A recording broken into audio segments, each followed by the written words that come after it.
has been a few weeks since I shared with you all in video format, but I have something for you today. I hope that you've been well, keeping cool in this hot weather that we've been having.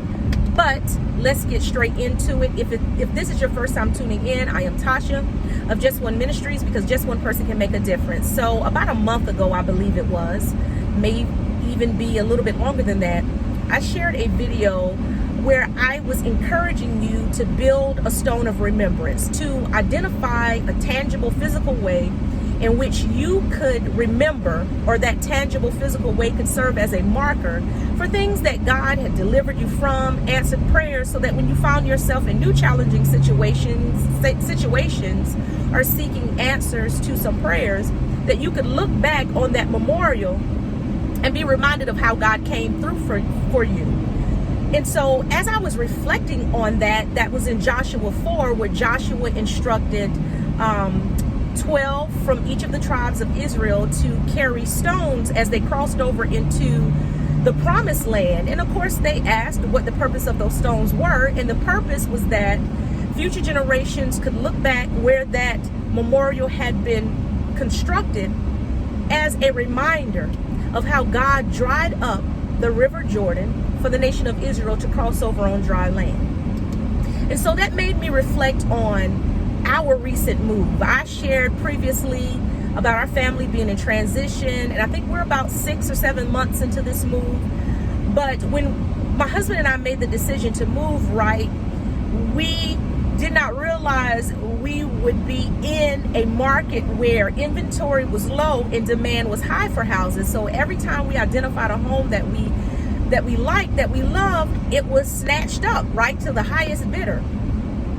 And so as we got closer and closer to that date of departure, we had already sold our home. Like, we sold our home within 2 days, I think, of it going on the market.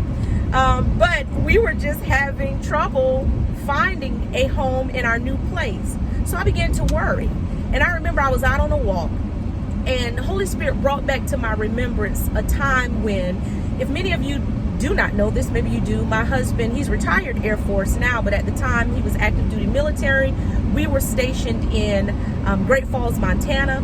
He had received orders to Korea for a year, unaccompanied, which meant that the kids nor I could follow. And at the time, it was the kids and just 3 of my children. My youngest one came along a little bit later, and so naturally we did not want to stay in Montana so far away from home. I'm originally from the South, and so, just didn't want to stay someplace with, young kids where I wouldn't have access to the help of my family when I needed it. And so we made the decision. It just so happened things were changing in the Air Force at that time, and we, and I'm trying to make a long story short, we got the okay to proceed to his follow-on base, the base that he would be stationed at upon his return from Korea, which was in Georgia. So not exactly where we were from, but close enough. So anyway, I started to try and identify housing for us, base housing.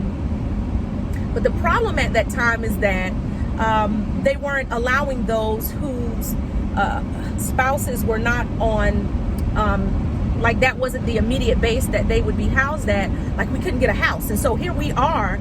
And I started researching this like months before we had to leave. And so I'm thinking, what are we going to do? What are we going to do? We're not going to have any place to live, the kids and I.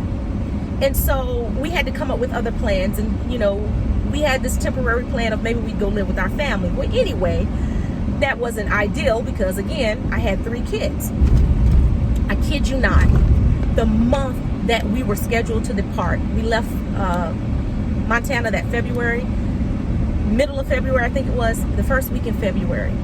We are already out of our base housing, staying in TLF, which is temporary lodging facility, similar to a hotel, but it's on a military installation. We were already out, no home in sight. We were going to vacation for a few days, for a few weeks rather, and then make our way to Georgia. I get a call that they have housing for us. So God brought that back to my remembrance, that I was down to the wire. We were down to the wire with needing a home, and God came through. And so that is what I had to hold on to when we were in yet a similar a similar situation of trying to find a home. But listen, God came through and he sent that reminder so that I could hold on to the fact that if he did it before, he would do it again. Same God right now, same God back then. Ty Tribbett for you. But anyway, listen, just know that God is going to make a way, just like he did for the nation of Israel, right?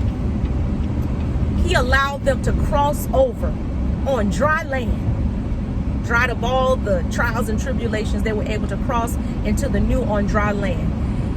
And you're going to be able to cross over into the new on dry land, because if he did it for you before, if he delivered you before, if he answered your prayers before, he'll do it again. Be blessed, my friends.